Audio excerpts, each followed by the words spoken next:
에스라라 하는 자가 있으니라. 한평생 중국 선교사로 헌신하면서 OMF라고 하는 세계적 선교 단체를 만든 허드슨 테일러 선교사님이라고 하는 분이 계셨습니다. 이분이 이런 얘기를 했습니다. 하나님의 방법은 사람이다는 말입니다. 하나님이 역사하시고 일하시는 방법은 제도도 아니고 돈도 아니고 헌신된 한 사람이라는 의미입니다. 그래서 하나님의 큰 일을 이루는 방법은 사람이다. 하나님의 사람, 성령으로 충만하고 믿음으로 사는 한 사람이다라고 얘기했습니다. 이런 한 사람이 세계 역사를 바꿀 수 있다는 것입니다. 지금까지 에스라서를 통해서 이제 바벨론 포로에서 돌아온 이스라엘 백성들이 어떻게 성전을 재건했는지를 살펴보았습니다. 그런데 그 중심에 사람이 있습니다. 고레스 왕은 이스라엘 백성들을 예루살렘으로 돌아가게 하고 또 성전을 건축하라고 했죠. 그리고 다리오 왕은 그렇게 성전 공사가 중단된 위기 상황 속에서 고레스의 칙령을 찾아내어서 그 성전이 완공될 수 있도록 모든 도움을 주었던 왕입니다. 그리고 성전 재건이라는 사명을 가지고 당시 최고의 문명을 가지고 있었던 그 바빌론을 떠나서 폐허가 된 예루살렘으로 돌아온 유다 백성들이 있었지요. 사람입니다. 그리고 그들 배후에 역사하시는 하나님이 계셨습니다. 하나님은 사람을 통해서 그 일을 이루신 거죠. 오늘 본문에는 새로운 또 한 사람이 등장합니다. 1절에 이렇게 말씀합니다. 같이 읽겠습니다. 이 일 후에 바사왕 아닥사스다가 왕위에 있을 때에 에스라라 하는 자가 있으니라. 그는 스라야의 아들이요 아사라의 손자요 hil기야의 증손이요. 에스라라 하는 자가 있으니라 그렇게 말씀을 합니다. 여러분, 에스라는 에스라서를 기록한 사람입니다. 그리고 에스라서의 가장 중심 인물입니다. 그런데 우리가 지금까지 1장에서 6장까지를 살펴보았는데 에스라라고 하는 이름이 한 번도 나타나지 않았지요. 이유가 뭘까요? 에스라서를 시작할 때 이미 말씀을 드렸습니다. 기억은 여러분이 안 나시겠지만은 여러분 1장에서 6장까지의 내용은 시기적으로 이야기하면 주전 537년에서 516년까지 내용으로 성전 건축에 관한 내용을 기록하고 있습니다. 그리고 7장에서 에스라가 등장하는 이 시기는 주전 458년으로 성전 건축이 끝난 이후에도 58년이 지났을 때입니다. 그러니 어쩌면 성전 건축에 관한 이 일은 사실 에스라가 태어나기 전에 일어난 일이었을 것입니다. 그러니 1장에서 6장까지 성전 재건의 내용은 사실 에스라가 경험한 내용이 아닙니다. 이후에 그가 자료나 생존자들의 증언을 통해서 확인한 내용을 기록했던 것이지요. 여러분, 이 성전 건축은 이스라엘 백성들에게 있어서 큰 의미가 있습니다. 단순한 성전이라고 하는 건물을 건축한 것이 아니기 때문입니다. 여러분, 바벨론에 의해서 성전이 파괴가 되었다는 것은 하나님이 그 성전을 떠났다는 것이거든요. 하나님이 떠나셨기 때문에 성전이 파괴되고 이스라엘이 망한 것입니다. 그런데 그 성전이 다시 건축되었다는 것은 뭘 의미하는 겁니까? 70년 뒤에 너희가 회복될 것이라고 약속하신 그 하나님의 약속이 성취되어진 것이죠. 또한 하나님이 여전히 이제 그의 백성들을 그 안에 거하시면서 그 백성을 버리시지 않았다라고 하는 증거, 정표가 성전이었습니다. 이 성전이 건축이 끝났습니다. 그리고 어느 정도 세월이 지났습니다. 그리고 오늘 7장에 이렇게 한마디로 표현하고 있습니다. 이 일 후에 그렇게 표현하고 있습니다. 이 일 후에, 이 성전이 건축된 그 이후에, 직후라는 얘기가 아닙니다. 약 60년의 시간이 지난 이후에 에스라라고 하는 사람이 있었다, 그렇게 말씀을 합니다. 왜 이 시기에 에스라가 등장을 하는 것일까요? 여러분, 에스라의 첫 얘기는 바벨론을 떠나서 예루살렘에 도착한 것으로 시작하고 있습니다. 바벨론을 떠나서 예루살렘에 도착하기까지의 시간으로는 약 4개월, 만 4개월 정도 걸렸습니다. 에스라를 중심으로 바벨론에서의 2차 기환이 이루어진 것입니다. 이자귀환에 대해서 자세한 내용은 8장에서 살펴볼 것입니다. 그런데 왜 이 시기에 에스라를 중심으로 해서 2차 기한이 이루어졌느냐라는 겁니다. 왜 하나님이 에스라를 예루살렘으로 보내셨느냐라는 겁니다. 도대체 에스라라는 인물이 어떤 인물이고 하나님이 이 에스라를 통해서 어떤 일을 이루고 싶어 하셨느냐라는 겁니다. 오늘 그것이 본문에서 말씀하고 있는 내용입니다. 에스라는 도대체 어떤 사람일까요? 첫 번째는 따라서 할까요? 자신이 누구인지를 아는 사람이다. 자신이 누구인지를 아는 사람이다. 여러분, 우리가 인생을 살아가면서 내가 누구인지, 내가 어떤 사람인지라는 것을 아는 것은 대단히 중요함. 이걸 우리가 정체성이다 그렇게 이야기를 하잖아요. 그런데 이게 참 쉽지 않아요. 한평생을 살고도 도대체 내가 어떤 사람인지 나도 나를 잘 모르겠다라고 말씀하시는 분들이 많이 있습니다. 여러분 누구예요? 마음속으로 대답하시길 바랍니다. 한번 대답해 보시길 바랍니다. 나는 누구누구다. 여러분 누굽니까? 그럼 대부분 저는 이 대답합니다. 이름 이야기합니다. 나는 송주식이다. 그것 말고 여러분이 어떤 사람이냐라는 거예요. 사실은 여러분들 이 확인이 있어야 합니다. 왜? 사람은 자기를 아는 만큼 의미 있게 살기 때문입니다. 여러분 누구입니까? 오늘 이 에스라는 어떤 사람이라고 이야기를 합니까? 5절에 이렇게 말씀을 합니다. 같이 읽겠습니다. 아비수아의 13대 손이요 비느하스의 14대 손이요 엘라사의 15대 손이요 대제사장 아론의 16대 손이라. 여러분 1절 후반부터 시작해가지고 5절까지 에스라가 누구인지를 길게 이야기하는데 결론적으로는 이겁니다. 대제사장 아론의 16대 손이라는 것입니다. 여러분 제사장은 세습적이거든요. 아버지가 제사장이면 아들도 제사장입니다. 그런데 이 제사장의 시작이 누구냐 그러면 아론입니다. 그러니까 아론의 16대 손이라 이 말은 결국은 제사장이라는 것입니다. 그러면 간단하게 이렇게 이야기하면 안 됩니까? 나 제사장이다. 이러면 쉽게 이야기할 수 있잖아요. 또 그것도 아니라면은 영화 대사처럼 너가 아버지가 누구? 뭐 하는 사람이고? 뭐 이런 것처럼 우리 아버지가 제사장이다. 그것도 좀 부족하면은 우리 할아버지도 제사장이었다. 이렇게 이야기하면 될 것 같은데 무슨 16대 손까지 거슬러 올라가면서 대제사장 아론의 후손이었다라고 하는 것을 강조하고 있습니까? 가문을 자랑하는 겁니까? 아닙니다. 여러분 오늘 본문의 시기는 1차 포로에서 잡혀온 때를 기준으로 하면은 150년이 지났을 때입니다. 성전이 완전히 파괴되고 난 이후 3차 포로 때부터 계산을 하면은 그래도 130년이 지났을 때입니다. 여러분 103년 동안에 바빌론에서 성전 없이 지냈습니다. 성전이 없다는 것은 제사로도 없었다는 거죠. 이 말은 다르게 하면 제사장도 필요 없었다는 거예요. 여러분 그렇게 몇 세대가 지나다 보면은 제사장들이 이런 생각을 가지고 내가 정말 제사장이 맞나? 우리 집안이 제사장 가문이 맞나? 라고 하는 정체성의 혼란이 생길 수밖에 없는 겁니다. 그리고 실제적으로 제사장 가운데 족보가 분명하지 않는 제사장들이 있었습니다. 그래서 나는 제사장이라고 이야기하는데 이 사람이 정말로 제사장인지를 확인할 수가 없는 경우가 생긴 거예요. 여러분 만약에 제사장이 아닌 사람이 나는 제사장이라 생각하고 성전에 제사를 드린다면 큰일 납니다. 본인도 죽고 백성들에게도 영적으로 큰 해가 됩니다. 여러분 반드시 제사장은 아론의 후손이어야 합니다. 이것이 율법입니다. 그래서 에스라는 나는 제사장이라고 하는 자신의 정체성을 분명하게 밝힌 거예요. 또한 자신은 제사장으로 살아왔다는 겁니다. 여러분 바벨론 땅에서 성전도 없고 제사도 없습니다. 제사장이 필요 없었습니다. 그러면은 제사장이라는 굴레를 벗어버리고 어쩌면은 편안한 평범한 사람으로 살아갈 수 있었습니다. 그런데 그러지 않았다 그 말입니다. 제사장이라고 하는 정체성을 잃지 않았고 제사장으로의 삶을 살았다라는 거예요. 뭘 통해서 알 수 있습니까? 6절에 이렇게 말씀을 합니다. 같이 읽겠습니다.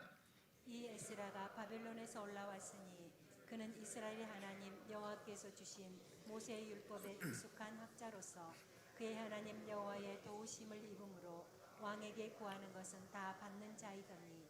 여러분, 에스라는 모세의 율법에 익숙한 학자였다, 그렇게 말씀을 합니다. 익숙하다, 이 말은 능통하다, 또 통달하다, 그런 뜻입니다.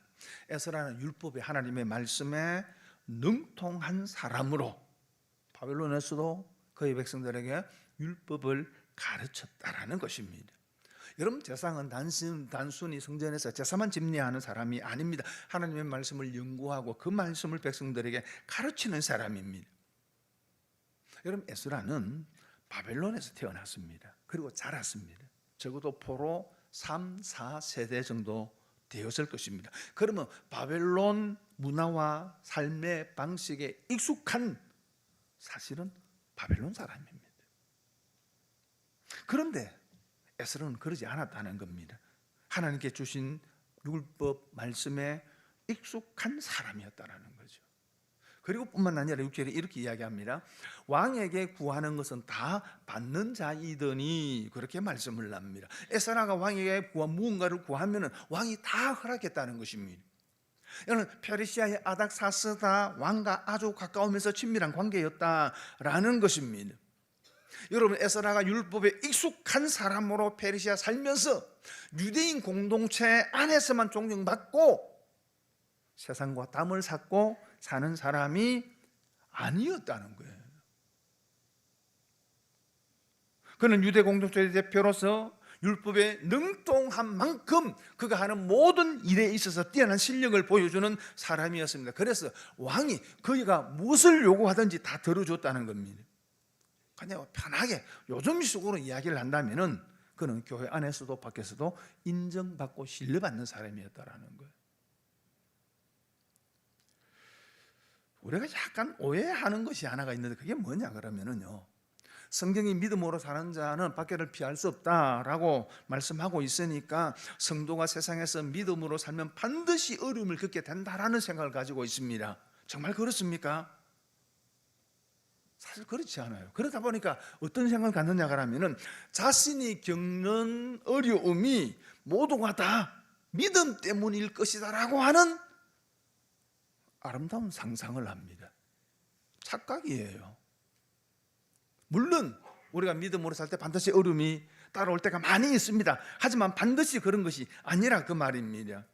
믿음으로 산다고 하면서 실제로는 말씀대로 믿음대로 살지 못했기 때문에 당하는 어려움이 훨씬 더 많습니다.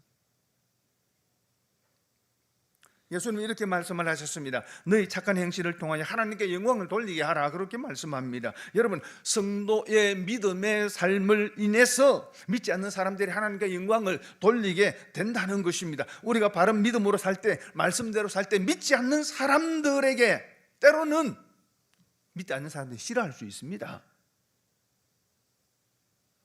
저것들 뭐 잘났다고 또 저리 샀노, 싫어할 수 있어요.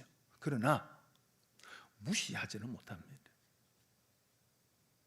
그런데 웃잖아, 다 맞는 말인데 무시하지 못한다, 그 말입니다. 어중간하게 사니까 싫어도 당하고 무시도 하는 거예요. 뭐 저리 사도 저것도 뻔한데 뭐가 다르다고.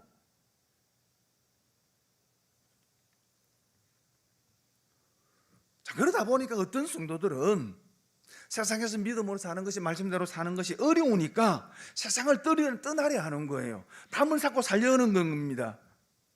그러면서 그것은 마치 잘 믿는 것으로 생각하는데 아니에요. 잘못된 거예요.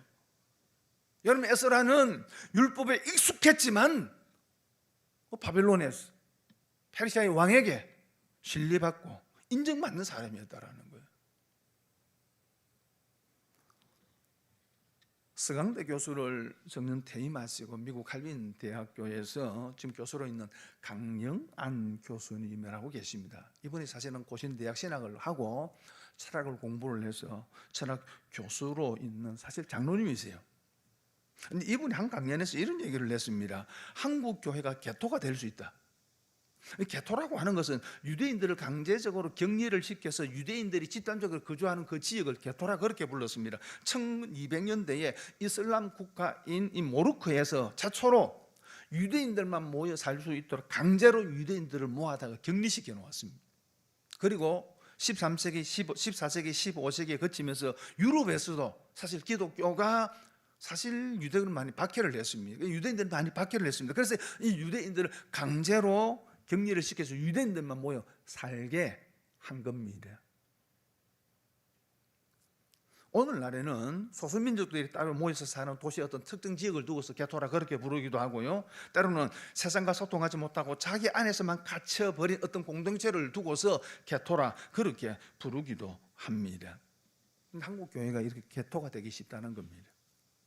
한국 교회가 이 사회와 사람들로부터 유대인의 개토처럼 여겨질 수 있다라는 겁니다. 자기들만의 언어를 사용하고 자기들만의 삶을 추구하고 주위에 있는 문화와 어떤 사회로부터 격리되어 살아간다면 그건 개토라는 겁니다. 교회가 개토라는 거예요.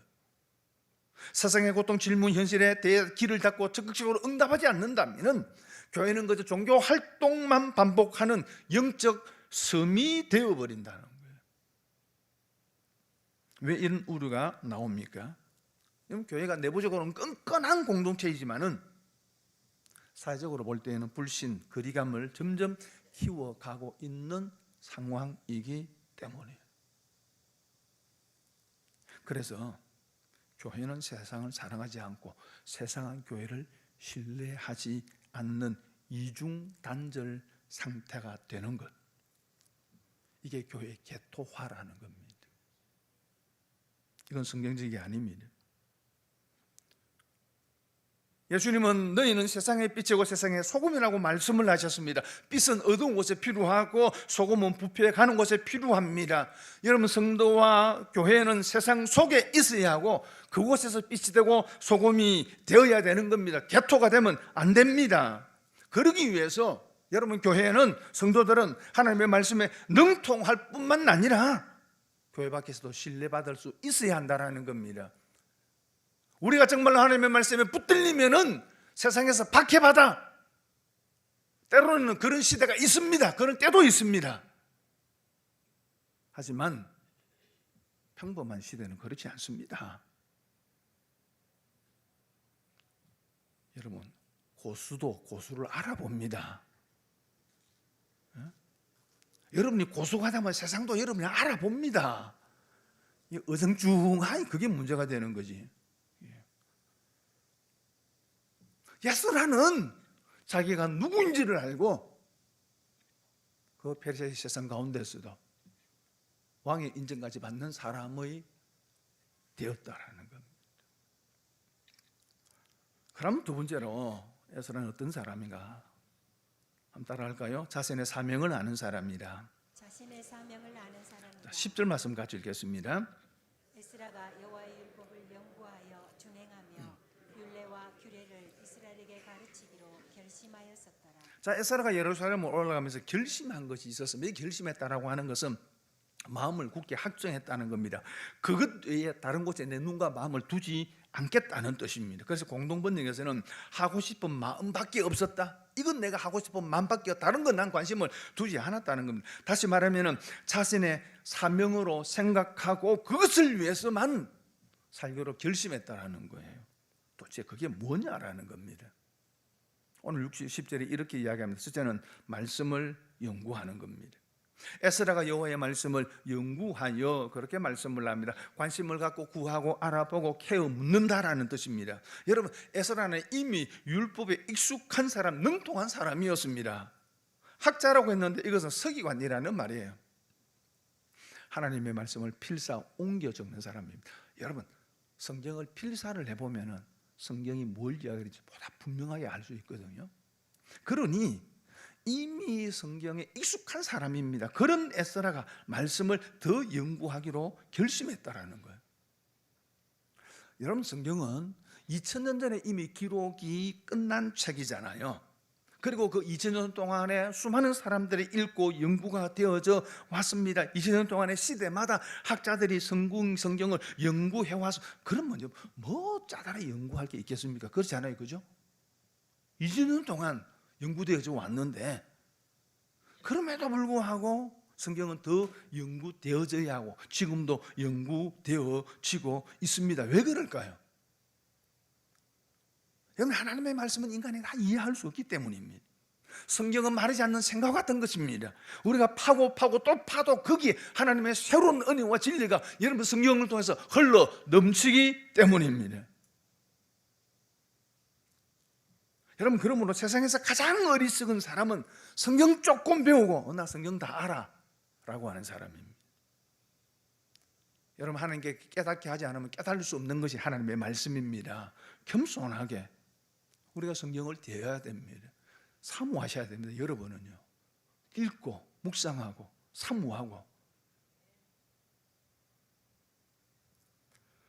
그리고 두 번째로는 율법을 준행하는 겁니다. 여호와의 율법을 연구하여 준행하며, 그렇게 말씀을 준행했다, 말씀대로 행했다 그 말입니다. 말씀을 실천했다는 겁니다. 여러분, 그런데 아는 것보다 힘든 게 뭐예요? 어려운 게 그 말씀대로 살아내는 거잖아요. 하나님의 말씀을 아는 것도 쉽지 않지만 말씀으로 사는 것은 훨씬 더 어렵습니다. 왜냐 그러면은 말씀에 대한 실천은 반드시 믿음을 요구하기 때문에 내가 믿지 못하면 그 말씀대로 살아갈 수 없습니다. 여러분, 그렇기 때문에 내가 말씀대로 살지 않는다는 그 말은 내 신앙이 자라지 않는다는 거예요. 내 삶이 변하지 않는다라는 거예요. 그렇게 살면 하나님의 능력을 경험할 수 없는 거예요. 자, 그러다 보니까 많은 사람들이 어떤 생각을 좀 가지고 있느냐면 이런 생각을 좀 가지고 있는 것 같아요. 내가 뭐 어차피 살아내지 못할 건데 배우면 뭐하노? 안 그래요? 뭐 내 어차피 말씀대로 못 사는데 뭐 짜다를 배워본들 무슨 소용 있노? 여러분, 혹시 그런 생각을 가지고 있지 않습니까? 안 배우면은 분명 여러분 그 말씀에 대한 부담은 분명 없어질 거예요. 편할 거예요. 그러나 여러분, 신앙 결코 성장하지 않습니다. 믿음을 한 번의 고백으로 끝나지 않고 끊임없는 행동, 삶의 실천을 통해서 표현되어야 되기 때문입니다. 그리고 세 번째로는 가르치는 겁니다. 그래서 이렇게 말합니다. 여호와의 율법을 연구하여 준행하며 율례와 규례를 이스라엘에게 가르치기로 결심하였더라. 연구했습니다. 그리고 실천했습니다. 말씀의 능력을 체험했습니다. 그리고 그 다음에 해야 될 것이 뭐라고요? 가르치는 겁니다. 이 순수가 바뀌면 안 돼요. 경험도 하지 않고 가르치면 그 가르침의 능력이 없습니다. 알았으면 실천하고, 실천하면 하나님의 능력을 경험하고, 그리고 가르칠 때 그 가르침에 힘이 있고 능력이 있는 거죠. 여러분, 호랑이를 설명하고 가르치는 방법은 두 가지가 있을 수 있어요. 뭐 여러 가지 할 수 있겠지만 크게 두 가지로 호랑이를 가르칠 수 있습니다. 첫째는 사전을 보고 지식적으로 전달하는 겁니다. 호랑이는 포유류 고양이과에 속하는 한 종으로 몸 길이는 약 2m에 달하며 등은 황광색이고 검은 가로 무늬가 있다. 꼬리는 매우 길고 검은 줄무늬가 늘어서 있다. 뭐 좀 그려집니까, 호랑이가? 그런데 두 번째로는요, 경험을 전달하는 거예요. 옛날에 내가 산속에 길을 가는데 숲속에서 부스러 가는 소리가 나서 돌아보니까 눈에 막 빛이 난 두 눈동자가 나를 쳐다보고 있는데 갑자기 으앙 하고 달려드는데 호랑이였어. 내가 막 죽는 줄 알았다. 어느 게 더 호랑이가 느껴집니까? 예?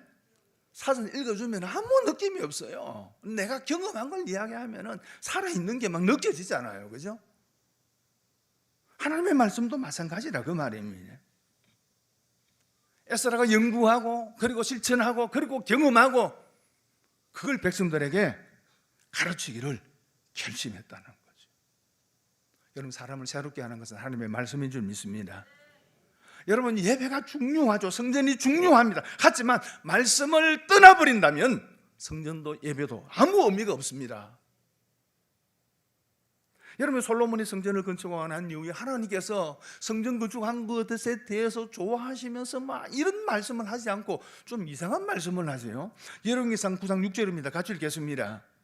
만일 너희나 너희 자손들이 아주 돌아서서 나를 따르지 아니하며 내가 너희 앞에 둔 나의 계명과 법도를 지키지 아니하고 가서 다른 신을 섬겨 그것을 경배하면 여러분 성전 봉헌식을 마치고 난 그 솔로몬에게 하나님께서 다시 한번 찾아오셔서 하신 말씀이 네가 나의 명령한 대로 순종하지. 순종하면은 네 왕위가 견고할 것이지만은 그러나 만일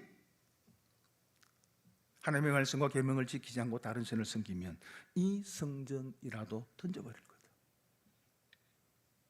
이 백성은 이 이스라엘 땅에서 내가 끊어버릴 것이다. 하나님께서 그렇게 말씀하십니다. 근데 이 말씀이 그대로 이루어졌잖아요. 여러분, 그들이 하나님의 말씀대로 살지 않으니까 결국은 바벨론에 의해서 패망하고 많은 이스라엘 백성들이 포로로 잡혀갔잖아요. 왜요? 말씀을 떠났기 때문에. 그런데 지금 그 일이 반복되고 있는 거예요. 1차 귀한 자들이 예루살렘에 돌아와서 성전을 재건했습니다. 그러나 시간과 세월이 흐름에 따라서 그 기쁨과 감격은 사라져 버리고 다시금 하나님의 말씀을 떠나고 있었던 겁니다. 이런 자들에게 에스라를 보내어서 하나님의 말씀으로 다시 한번 그들을 회복시키려 하신 것입니다. 그래서 에스라를 보내시는 거예요. 여러분, 회복은 말씀을 통해서 일어납니다.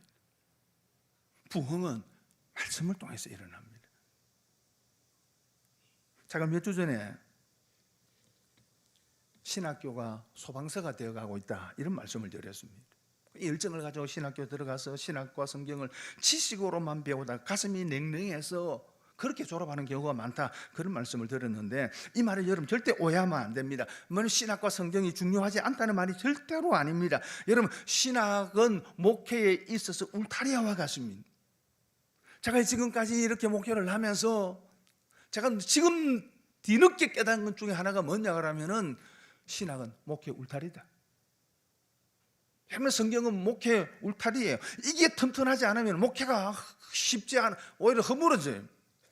여러분, 울타리가 부실하면 도둑이 들어옵니다. 쉽게 잘못된 신앙이나 이단에 넘어가고 잘못된 사상에 오염되기가 쉬운 겁니다. 여러분, 목회자 중에서 왜 그들이 이단에 넘어갑니까?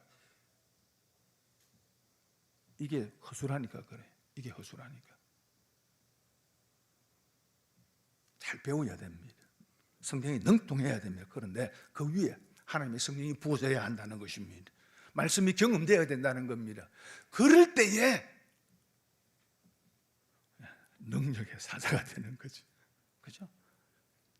여러분들이 목회자들을 위해서 그저 할 게 이겁니다. 말씀으로 깊이 있게 말씀을 배우고 묵상하고 연구하고 그리고 이 말씀을 두신 하나님의 성령의 능력이 임하게 해 주옵소서. 그럴 때 그 말씀이 힘이 있는 거예요.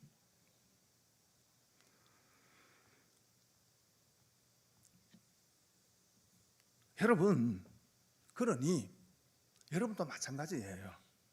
말씀을 잘 배워야 됩니다.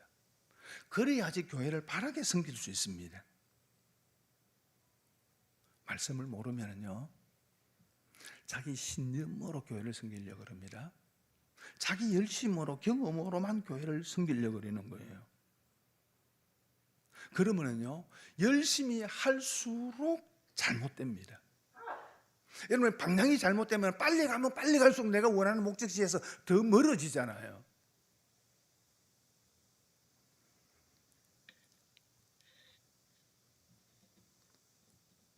제가 요즘 와서 조금 후회를 하는 게 하나 있습니다.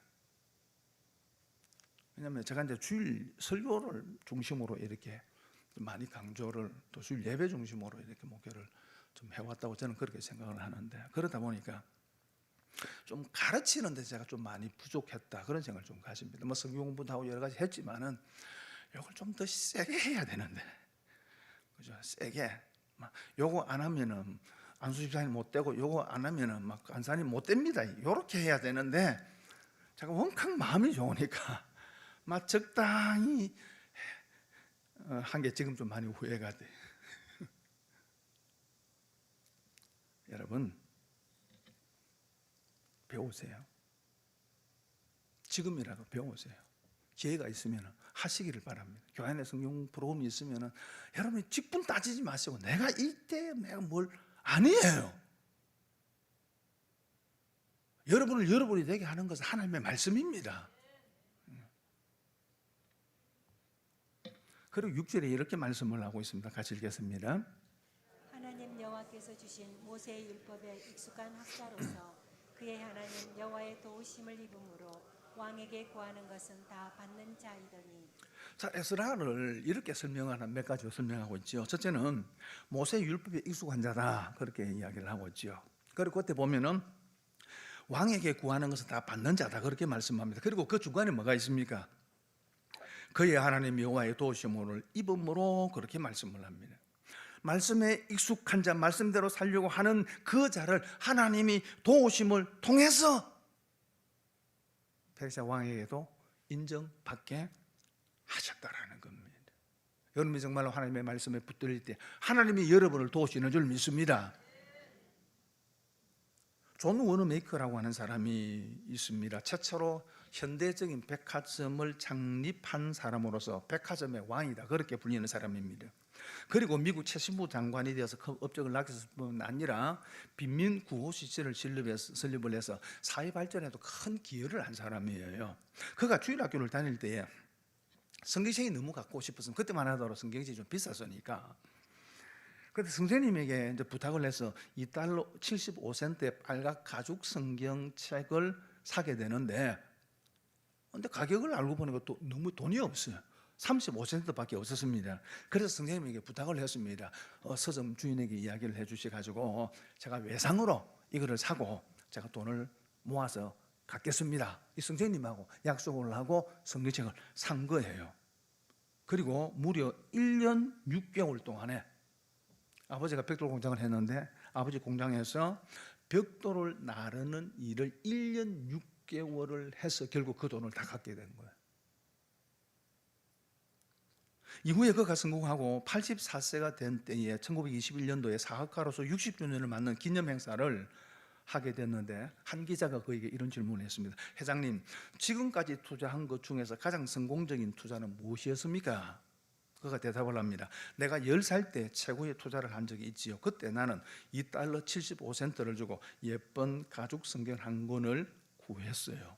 이것이 내 인생에 있어 가장 위대한 투자였습니다. 왜냐하면 그 성경이 오늘의 나를 만들었으니까요. 기자가 다시 묻습니다. 그렇다면 성경만 구입하면 성공할 수 있나요? 그러자 그가 이렇게 이야기합니다. 그렇지 않습니다. 먼저 하나님을 믿고 말씀을 실천해야지요. 하나님을 신뢰하고 즐겁고 기쁘게 일하다 보면 어느 성공은 어느새 자신의 옆에 다가와 있게 됩니다. 그리고 그는 나중에 이런 말도 했습니다. 성경을 주일에만 사용하는 사람은 나약한 인생을 살게 된다. 매일의 상고에 그 말씀을 붙들고 적용하고 믿음으로 살려고 예를 쓰는 그 사람에게 하나님이 도우신다는 겁니다. 그런 에스라에게 하나님이 도우셨습니다. 그래서 세상 가운데서도 인정받고 신뢰받는 사람이 되게 하셨다는 거예요. 여러분, 믿음으로 살면 세상에서 박해받는다. 물론 그런 시기도 있습니다. 그럴 경우도 있습니다. 그러나 우리가 정말 하나님의 말씀에 붙들려 살아가게 되어질 때에 하나님이 저와 여러분을 도우시는 줄 믿습니다. 여러분, 말씀을 맺습니다. 내가 누구인지를 알아야 되는 거예요. 나는 어떤 사람인지를 알아야 합니다. 우리는 성도입니다. 하나님의 자녀입니다. 하나님의 영광을 찬양하고 드러내기 위해 부름받은 사람들입니다. 그 부름받은 대로 살려면은 말씀에 익숙해야 돼요. 말씀을 잘 알아야 됩니다. 그러기 위해 배워야 됩니다. 그리고 말씀을 실천해야 합니다. 말씀의 사람이 되어야 됩니다. 여러분, 말씀에 익숙한 사람은 세상에 낯선 사람이 아닙니다. 잘못 믿으니까 세상에서 이상한 사람 취급받지요. 정말로 하나님의 말씀 안에 살아가는 사람은 결코 이 세상에서 낯선 사람이 되는 것이 아니라 그 말입니다. 세상 속에서도 신뢰를 받는 줄 믿습니다. 에스라처럼 저와 여러분이 하나님의 말씀을 따라 살아갈 때 하나님이 저와 여러분을 통해서 이 시대를 바꾸어 가실 줄 믿습니다. 여러분의 가정과 여러분이 속한 어떤 곳이든지 간에 거기에서 그리스도인으로 살아갈 수 있는 말씀대로 살아갈 수 있는 저와 여러분 될 수 있기를, 그래서 거기서도 인정받는 빛과 소금으로 살아가는 저와 여러분 되시기를 주의 이름으로 축원을 드립니다.